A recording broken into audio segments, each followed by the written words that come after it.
All right. Well, thanks so much, everyone, for stopping by to listen to me. I hope this can be at least a little bit helpful to some of you.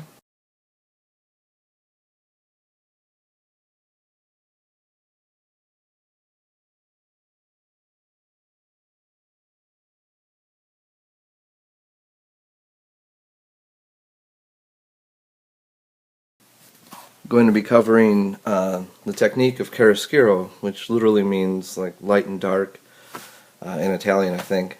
But really, it's a technique for tricking the eye to thinking something that's two-dimensional is three-dimensional.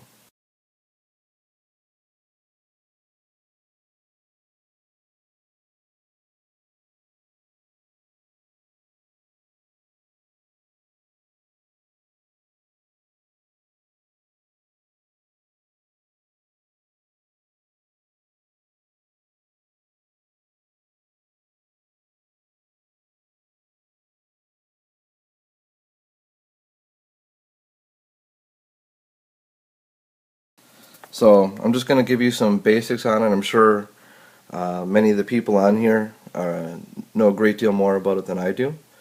But I think the basics are really, really helpful for just about any style, as long as you're working on representational work, things that involve light and shadow and form. There's just some basics, and I'm going to focus on the basics that I think can be really, really helpful for any work.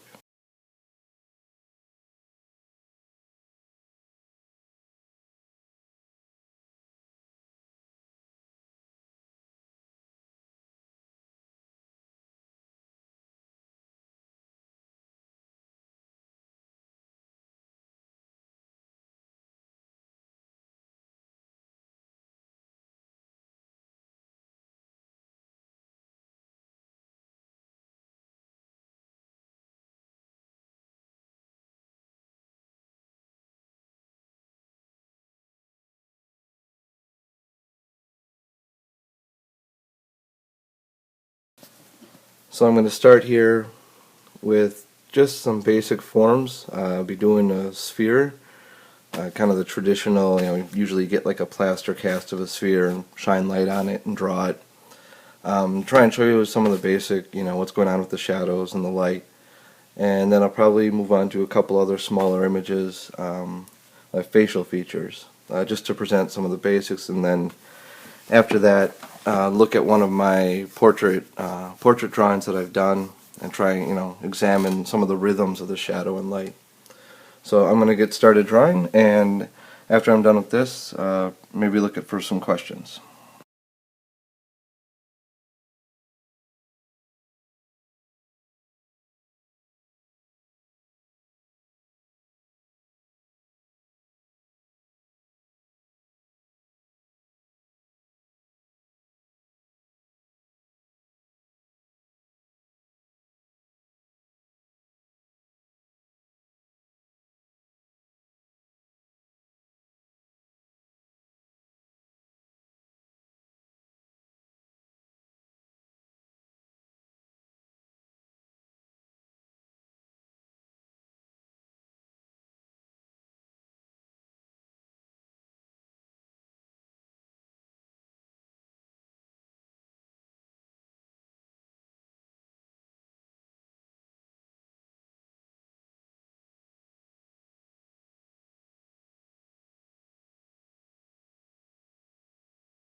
Okay, so there's the sphere. Not too interesting, but I'm going to write in quick the different shadows and the different things to pay attention to, and then I'll talk a little bit about them.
Oh, I see my text didn't show up very well. Well, I'll try and explain it as best I can.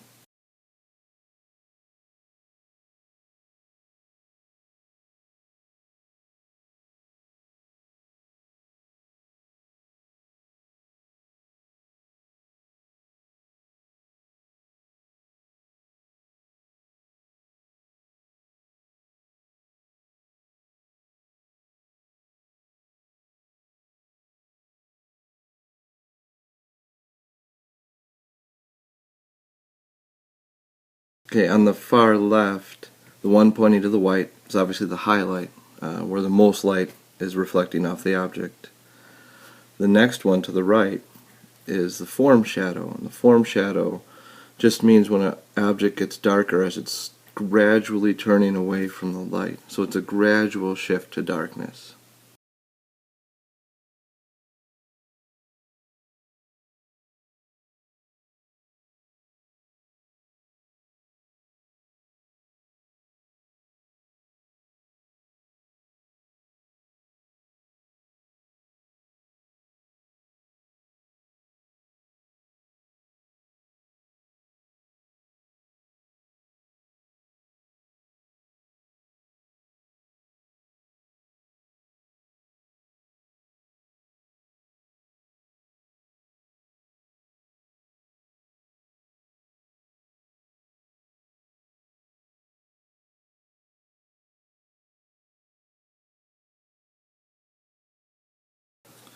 Next up is called the core shadow, and it's the one that's taking place in between the mid values and that light spot on the back side of the sphere.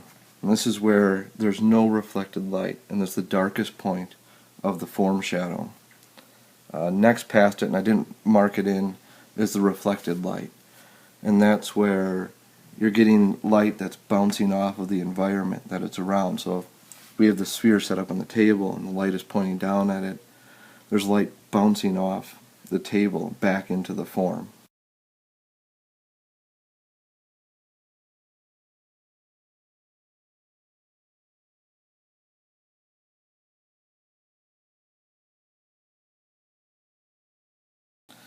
And that last guy, the one on the table, or what would be the table, is the cast shadow. And the cast shadow is where another object is blocking light from coming to it. So this isn't a gradual shift, it has hard lines. And going forward, I guess, I'm going to do a little cylinder here, and then we're going to talk about some other things. So I'll get working on that.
Okay, again with the cylinder here, you can see the highlight.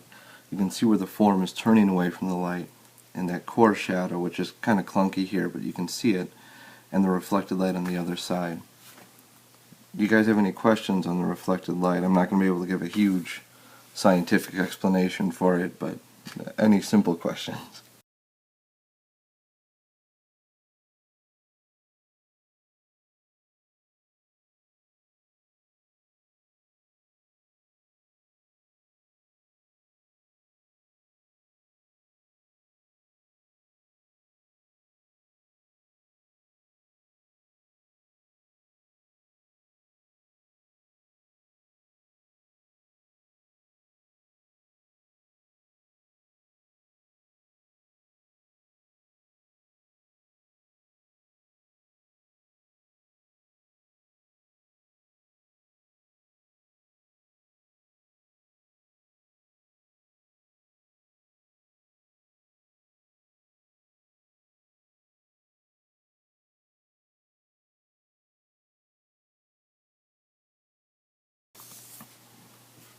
Okay, and hold on, wait, I see a question here. Hold on a second.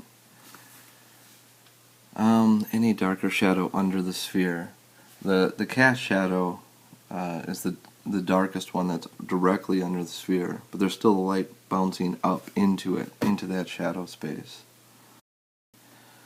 Kingmaker, I'm not so sure. I think that's about right though. I do think it makes sense to me anyway that it would be colored by the environment, and it makes sense to me.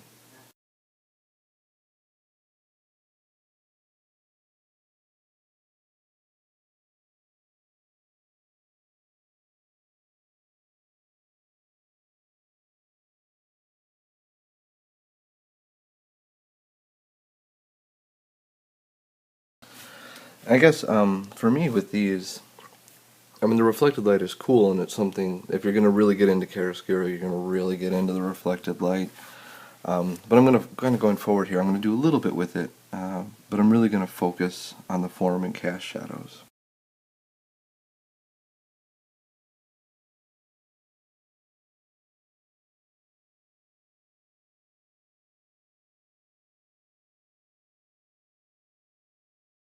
I just feel like with the form and cast shadows, it's a really important distinction between the two that can really help any style of artwork.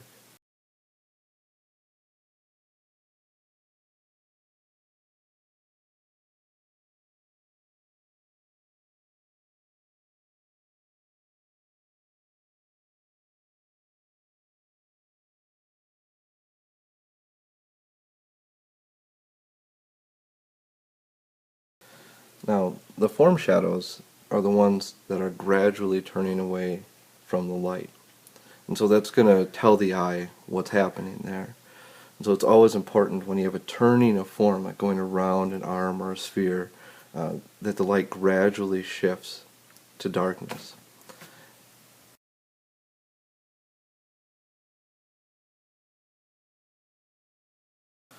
Now, unlike the form shadow, the cast shadows have hard edges, and so that's telling the eye that this is where light is being blocked by another object. And the two are always connected. They go together.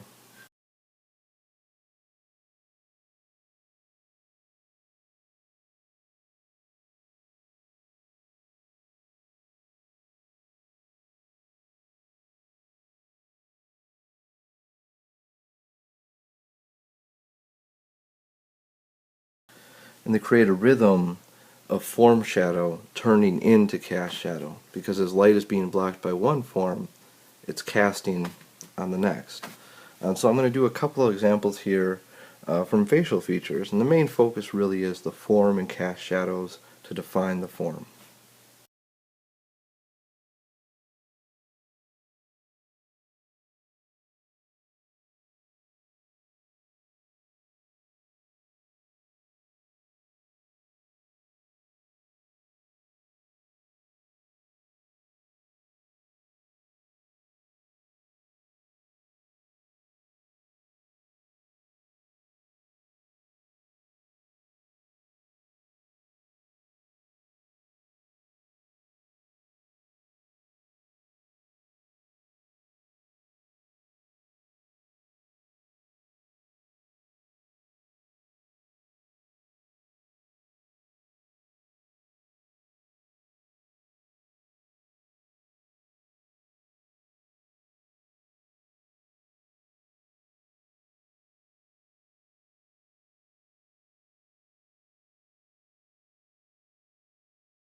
Okay, so there is the eye. Kind of crudely done, but there it is.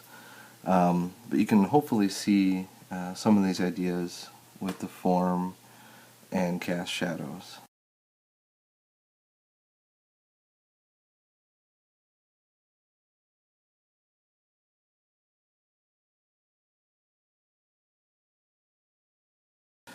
The important thing is to see the rhythm going between, you have a form shadow that comes down, it ends in a hard line, in a cast shadow, and then you repeat as you kind of cascade down the human form.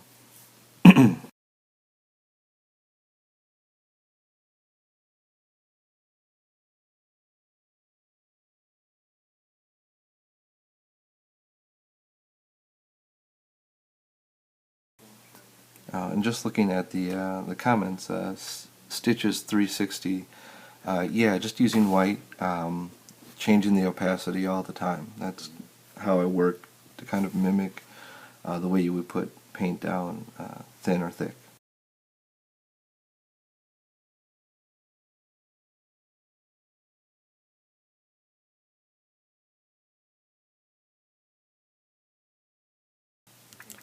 Now, I was gonna maybe move on to doing the mouth area of the face. Would you guys hanging with me? Are we still interested? I don't want to go too long or bore people, but I'm gonna hopefully try and work that in quick.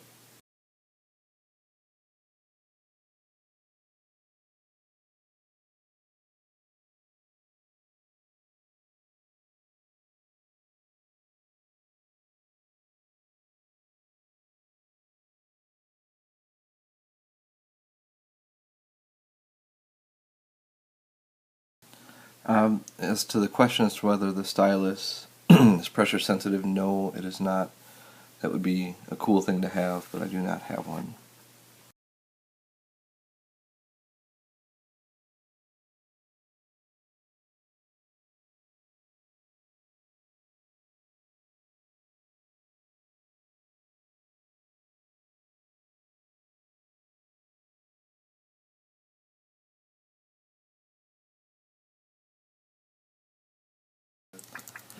The brush that I'm using is something that I made, but normally I end up using the brushes. They look like little leaves, but if you take out the spacing and you kind of crunch them all together, you get something that at least reminds me, especially if you take the flow down as well, it reminds me of like dry brush technique.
Okay, there is the mouth.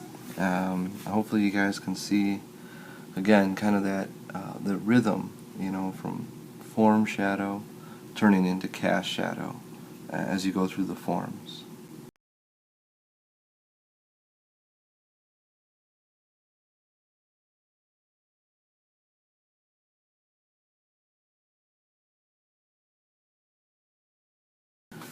Were there any questions while I was working? I was kind of just focusing on what I was doing. So if anyone has any questions, I'll try and answer them before. I'm just going to move on and look at some portrait work that I've done.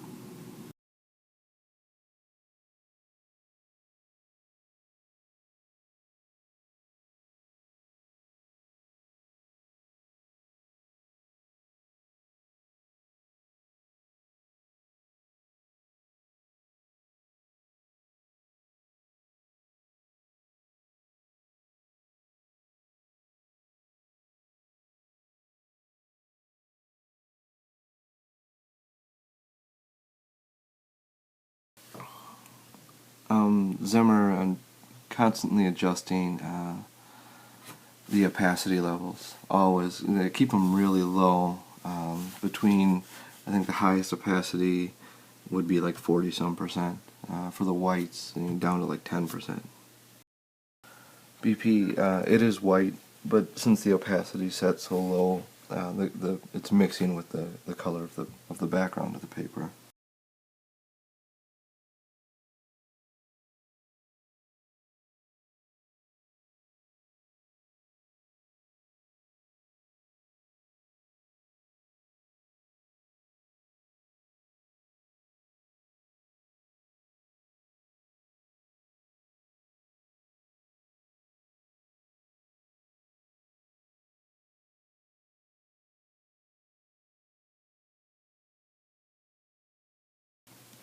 Um, Dr. Tozy, I hope I'm saying that right, usually start with just a general dark form for all of it, and then kind of go from there. Now, I don't start with it being the darkest dark, but once I get that form in, you get the shape in, then I start to look for where the darkest dark would be.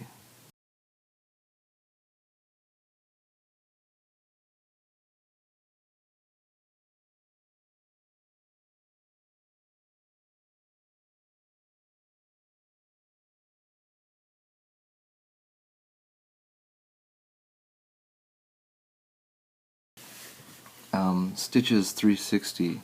As far as learning where the highlights go, it's just a matter of taking a look and studying the form from life. Even if you just take shine light down at a kind of a 45-degree angle down on your face, if you get like a really nice direct light, and have someone take a picture of it, and then just look at it and look at where the highlights are hitting, and use that even when you're working from imagination, you have a better sense.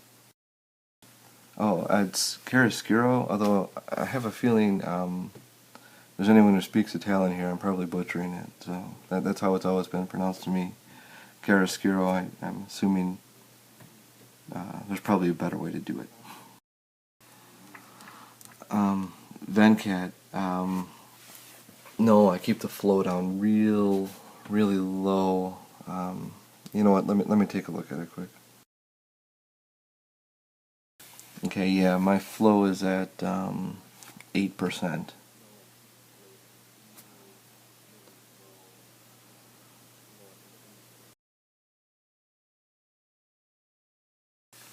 Moonchild, no, these are just from imagination.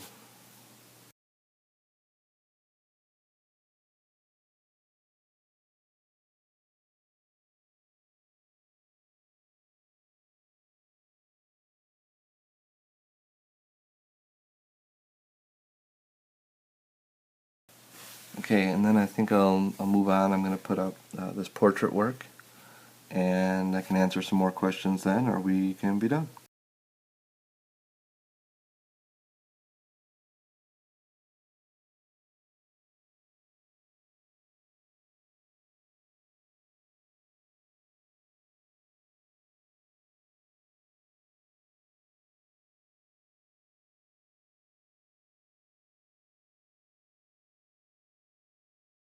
Okay, so this is a portrait of my dad that I did, a couple years ago.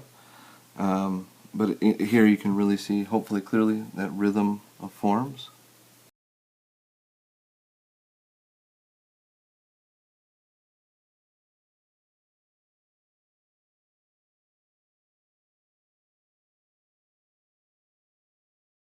Or rhythm of shadows, I suppose I should say.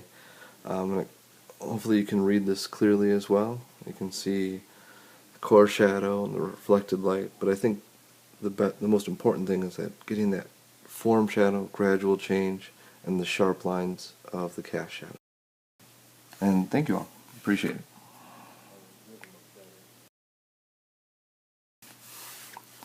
it. Artigan, yeah, that's usually how he looks.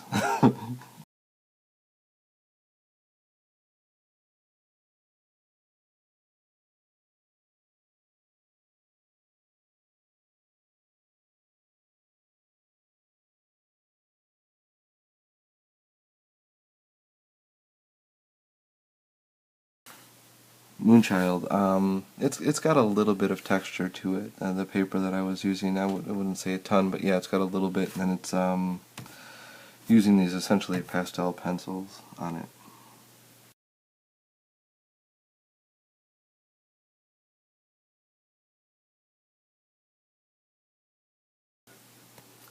So please let me know any other questions. I hope this has been interesting for you all. I really appreciate you all taking a look at it. I see a question here. Hold on a second.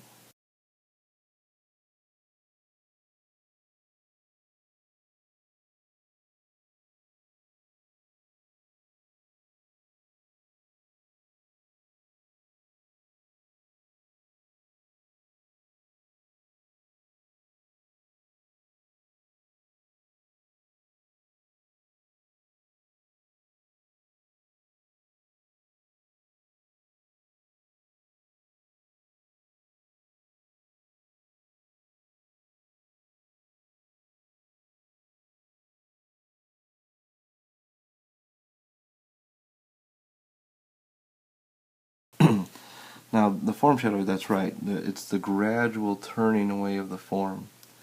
Uh, the core shadow is related to that. It's that part where you're shifting from light to dark, and it's going to be the darkest part, besides the cast shadows. And the cast shadows are where an object is blocking the light from hitting another form, and those are always going to be sharp lines, not a gradual line.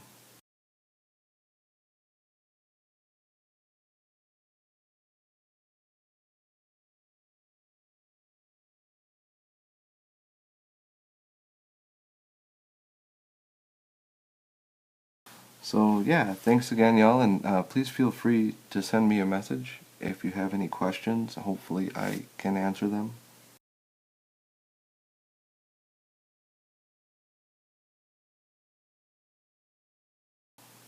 Yeah, I see one more question.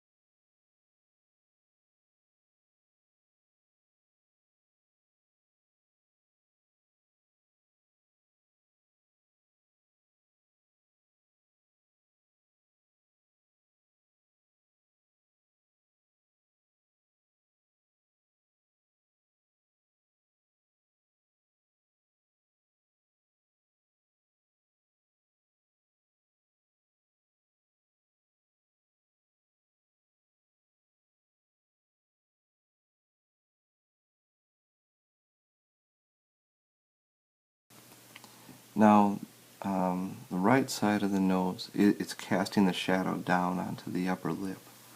The actual form of the nose itself is a form shadow, that kind of gradual. But yeah, right under everything underneath it and just to the right, it's casting a shadow onto that form.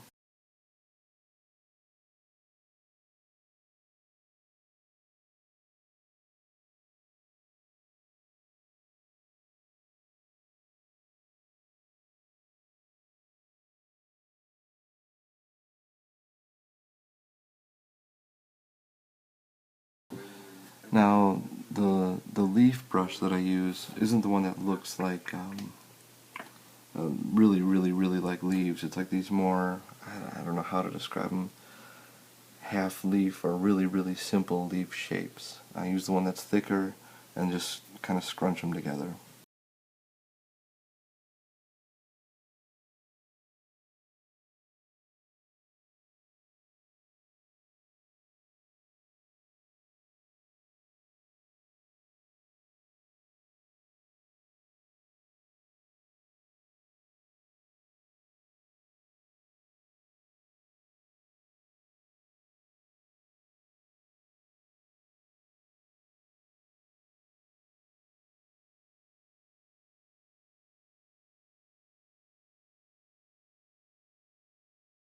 So yeah, thanks again, really, everyone, for checking it out. And I really, oh yeah, I can put the brush on. I see someone just put that out. Yeah, I'll do that really quick. And yeah, thanks again. And any suggestions for things people would like to hear about, that would be cool. Or again, just let me know if you have any questions too. You can just send a message to me.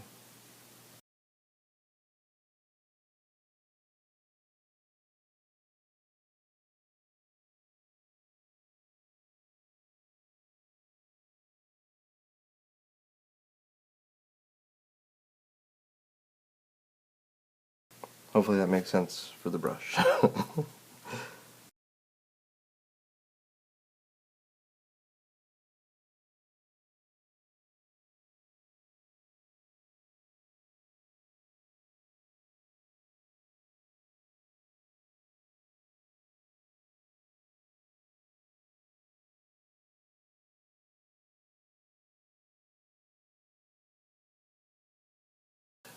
Well, for me, really important to customize the brushes. I see someone asked it.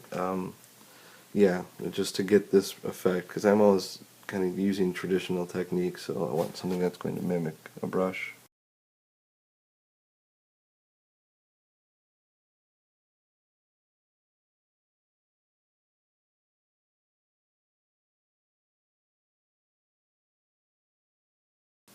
Thanks again, everyone. Should get to bed. My kids are going to be up early, so thanks again.